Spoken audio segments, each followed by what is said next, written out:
16. Matthew chapter 5. Verse 13 to 16. Okay, go. Teka lang. There? Char lang. Siya tumate. Excited yarn. Para matapos tayo. 13, 13 to 16. Okay. Yes. Uy, okay to. Pag-close ko kasi yung aircon. Lalabas yung aircon. Ah. Ah. Ay, narinig tayo. Okay, go.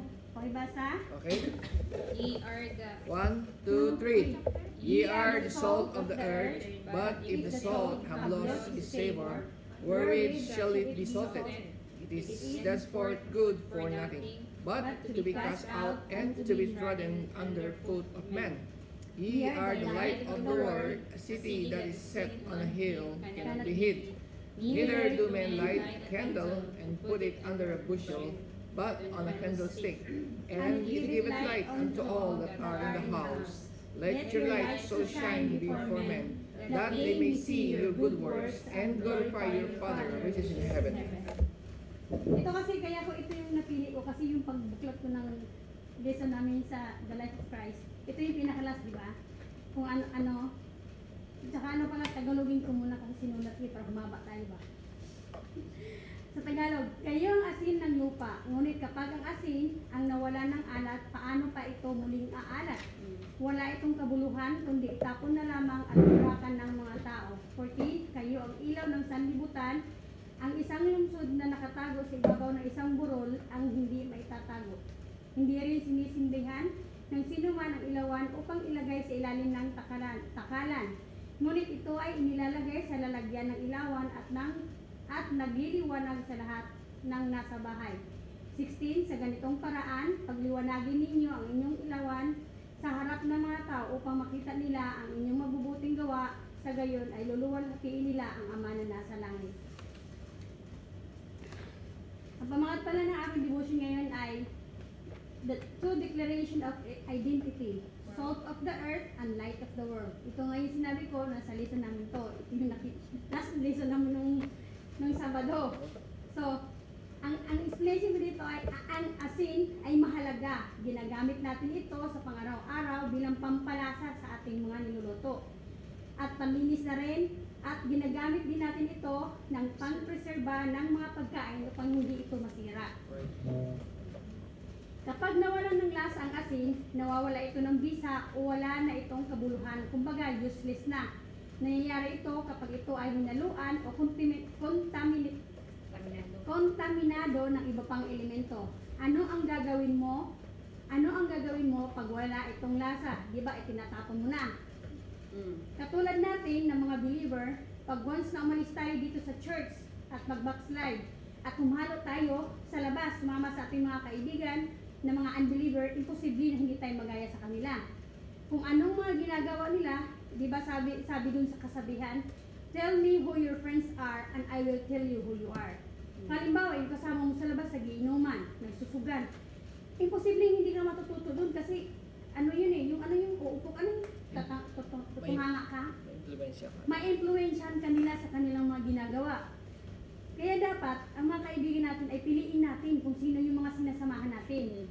Hindi, kasi kung yun na nga yung sabi, na tell me who your friends are and I will tell you who you are. Kasi imposible namang maiba ka sa kanila eh, sa grupo nyo yun eh. Mga lasinggo sila, imposible yun. Example ko na lang sa inyo ha, sa kapatid ko, si sister, si Mariel. Noon talaga, nung bago pa ako, gala siya. Inom dito, inom doon, nagsusugal. Patotoo yan, hindi ako nag-ano kahit mga, walwal. Kumbaga, ang ano niya is yung pinapaano niya sa, ano niya yung di ba pagod tayo sa buong linggo, yun yung parang, ano yung daan niya para ma-enjoy niya yung holiday niya. Kaya nung sinasama niya ako noon, ayaw ko ng ganun eh, kasi hindi talaga ako gala. Magkaiba kami siya, gala ako, hindi. Homebody ako eh, nasa bahay lang ako, kahit yung dalaga ako.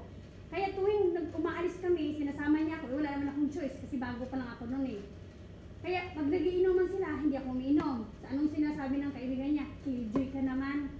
Sabi ko kasi, pag iinom ako, natutulog ako. Baka kung ano pang mangyari ba, siyempre napipilitan akong uminom para makisama. So ang nangyari noon, yung katagaran na ganun lagi ang, ganun pa ikot-ikot yung holiday, tapos tatawag pa yung kaibigan niya rin na maano mo sa inom. Uy, sunduin mo si kapatid mo dito sa MTR,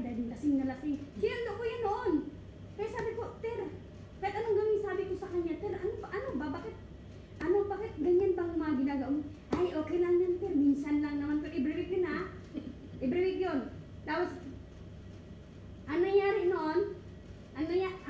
noon, nagpapasalamat ako sa Diyos kasi may mga tao na, kumbaga, sabi pa nga ni Pastor bago pa tayo isinilang, nakalaan na tayo, tinawag na tayo ng Panginoon. Kumbaga, kasama na tayo dun sa listahan.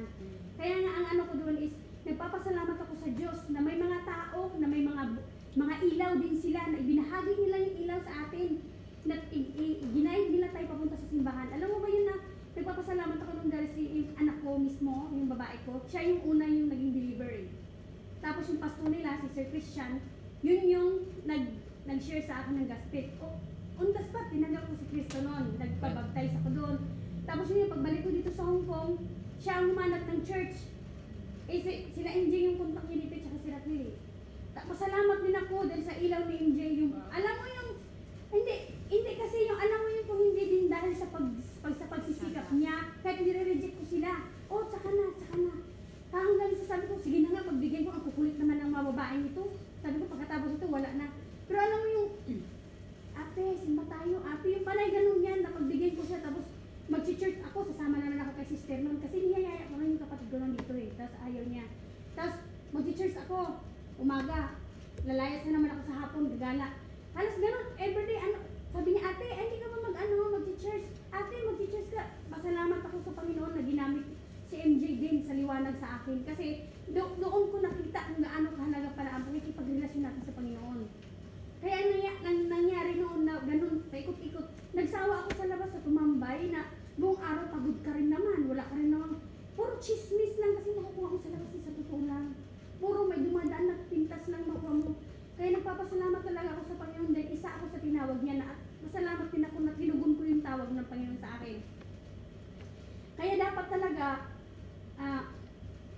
talaga piliin natin ang ating mga makakasama. Piliin mo ang mga kaibigan mo na sasama, piliin mo yung mga kaibigan mo na nakapaligid sa'yo. Halimbawa sa akin, mas pinili ko dito sa church kung may mag-iya sa akin, ate, mag-swimming tayo. May nag-iya ka sa akin ate, ano ka ba, swimming tayo? Sorry, nakasit na kasi yung goal ko na mag-church ako ng araw na yun. Hindi mo na pwedeng baguhin yun.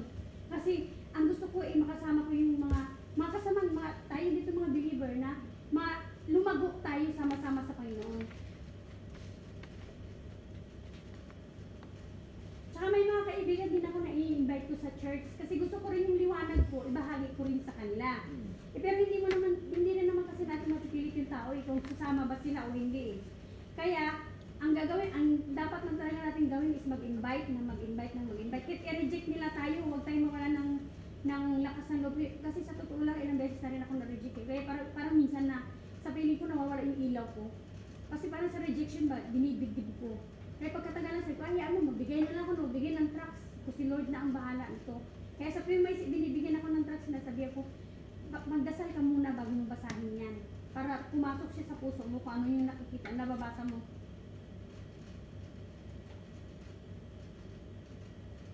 Kaya, nagpapasalamat ako sa Panginoon dahil ang kapatid ko ang nadala ko sa church. Hindi ako ang nadala niya sa mundo niya. Right. Di ba kasi kung nadala niya ko, dalawa na kami doon, wawalwala. Sila na lang Pero alam mo, yung dalawa. pero alam mo, di ba, nag-church na siya, tapos parang nag-backslide. Sa tuwing nagla-live siya, sa tuwing naliligo siya, di ba, naka-short, wag mo, ang lagi niya sinasabi, wag niyo mo naman ipokus sa akin para hindi makita ni sister, hindi ko daw makita. May makakita na taga-church, nagkaroon na din siya na, alam mo yan, yung, ha? Hindi, nagkaroon siya ng mind ba? Anong tawag nun? Yung pag-iisip na, ay, masisita ako, ganon. Tapos nag-live siya, ay, wag mong ano hindi makita ni sister, ganon. Tapos di ba, nag-backslide siya, ang tagal din niyang 3 months yun, galing Pilipinas na hindi bumalik. So, ginawa ko nun, minesis ko, Ter, simba tayo. Siya niya, mama, sunod na Ter, kasi may gagawin pa ako. Tapos minesis ka, Ter, magdasal ka. Nagdadasal naman ako Yun ang nangyayin sa isa. Buti wala si Mariel niya dito. Nariyan ka. Nagdadasal naman ako Sabi sa, tapos minesis, Ter, simba tayo. Ay, hindi, Ter, kasi may lakad ako. Yung parang nang nawawalan siya ng pag-asa. Kaya sabi ko sa kanya, last message ko, alam mo kung saan mo ako mahahanap. Kung gusto mo akong makita o makausap, puntahan mo ako sa simbahan. Yun yung sinabi kong last kanya. Hindi na kita guguluhin. Basta kung gusto mo mag-church, pumunta ka sa church. Alam mo talagang, tapos ipinalangin yun ng mga kasamahan natin dito sa Emerald. Talagang powerful ang prayer. Amen. Pagka ano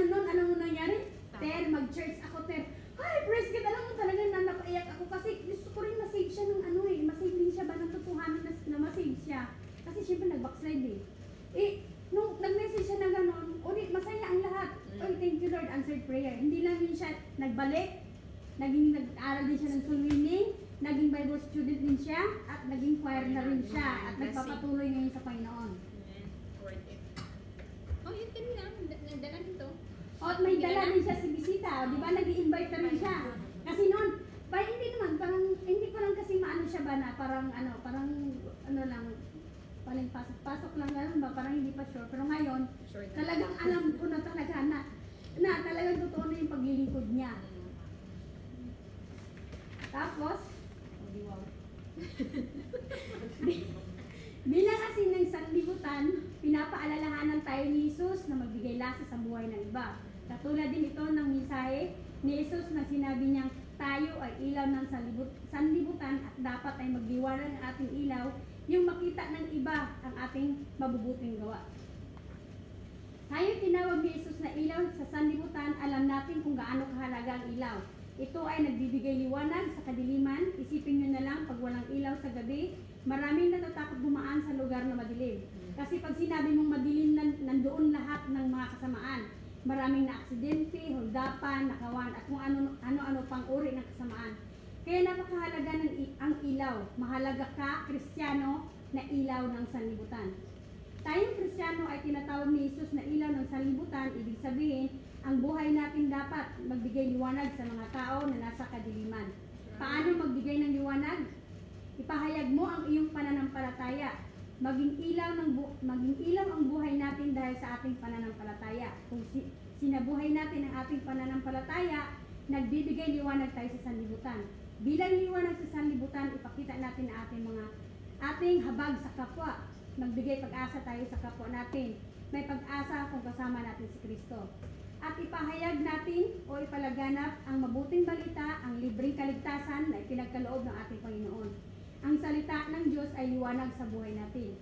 Dahil tayo ay liwanag ni Jesus na liwanag sa sanlibutan, meron tayong misyon na makilahok sa pagbabahagi ng salita ng Diyos sa ating kapwa. Tulad ng pag-i-invite, mamigay ng gospel tract, soul winning, at kahit sa mga Facebook natin na sharing ng mga word of God. Kasi kahit walang mga like yan, mga sinishare natin, posibleng hindi binabasa ng hindi mga Christian yun eh. Kasi meron ako naging kaibigan, share ko lang po kasi nangyari ko talaga sa akin din pala. Nung nakaraan, may kaibigan akong unbeliever. So, tapos, naikwento ko na ba sa Emerald eh. Tapos, di ba yung donation box? Alam mo yung, sabi manguha tayo, ang ko nun, parang maganda yun. Tapos, nanguha sila. Tapos sabi, ikaw naman ang sumungkit, Christian ako, di ba? Pero nagiliti ako ba? Habang sinusugit ko, nanginginig ako. Sabi nung isang hala ate, nanginginig ka ate. Hoy, ayoko. Hindi, sige, tulungan natin. Alam mo yun, parang nakalimutan ko na Christian ako. Parang sa napundi na yung ilaw ko ganung time na yun. Tumulong pa ako humawak dun sa para sila yung magsungkit. Alam mo, 3 days. Nakuha ko na yung nakakuha ng mga bagong damit. Bag, leather pa yun. Alam mo yung 3 days na yun, tuwing gising ko, parang guilty ako, Lord, ano ba talaga? Hindi naman siguro kasalanan to kasi donation to eh. Pero ang kasi dun is sa donation box yun, may pupuntahan yun. Buti sana kung sa basurahan lang eh. Dinukot namin, isa pa ako doon. Di ba, sabi ko, nagnanakaw na ako dito. 3 days talaga, hindi ko talaga maintindihan. Alam mo, nagbuklat ako ng Bible, hindi ko na matandaan yung verse niya. Alam mo yung sinabi nun na, bilang isa kang Kristiyano, dapat yung galaw mo, naiiba sa iba, naiiba sa unbeliever. Alam mo, oras mismo, pagbaba ko sa aso, binulong ko doon. Binalik ko, sabi ko, Lord, sorry, hindi na talaga ito mauulit. Alam mo yung guilty mo talaga. Hindi iba kasi pag nakay-Kristo ka na, meron ka ng conviction eh. Lahat ng galaw mo, parang, nagigilty ka na. Kaya nga sabi din ni Pastor, pag once nag-doubt ka sa ginawa mo, yung doubt na yun, kasalanan na yun. Sa lahat ng ginagawa mo. Kaya nangyari noon, di ba nakita kami ulit, ate, kuha tayo ulit. Sabi niya, sabi ko, hindi ko na, ayoko na, kasalanan niya pag nanakaw yan. Sabi niya, hindi na pag nanakaw yan. Hindi, basta ayoko kung gusto niyo kayo lang, ayoko na. Kahit gaano pa kaganda yung mga kukunin niyo, bahala. Alam mo, ginawa ko, iniwan ko sila. Tapos sinabi ko nga na sinauli ko yung kinuha ko. Sabi, dapat binigay mo na lang sa akin. Iba rin naman yung kung binigay ko, ganun pa rin naman. Kasi kinuha ko na, ninakaw ko na nga, bibigay ko pa sa kanya. Di ang ginawa ko, hindi ko sinabi sa kanya, kaya binalik ko doon. Kaya lang nung nagkita kami ko, nakakuha kayo, sabi niya, hindi na rin ako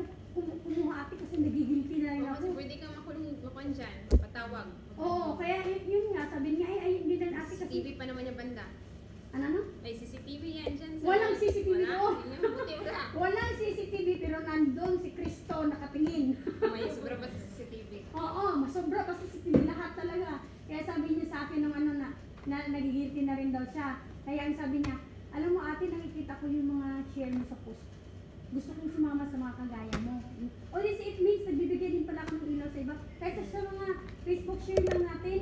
Kaya mag-ingat talaga tayo sa mga pinupost natin. At thankful din ako, dahil sa hindi pag may post ako, ate, ay ganito, ganyan, nag-explain siya. Kaya kung yung explain niya at naintindihan ko, dinidelete ko yun. Lalo na pag hindi naman yung sakop sa, sakop sa ating Huwag mga... sa akin yung glory ha. Mukhang mo yan, super. Hindi, share ko lang naman ito eh. Tapos ngayon, kaya nga sabi niya sa akin, minsan daw gusto niya sumama sa akin mag-church. Kaya in-invite ko siya nung July 1, hindi pa siya sure kasi wala siyang amo. Kaya ito na yung conclusion ko ha, last na to. Sabi nga, spread the good news, not the maritisan. Masaya sana ang lahat kung ang pag-uusapan at pagchichismisan ay ang tungkol kay Kristo. Yun lang. Thank you. Thank you. Hindi na magkuhan to. Mag-teacher. Ay,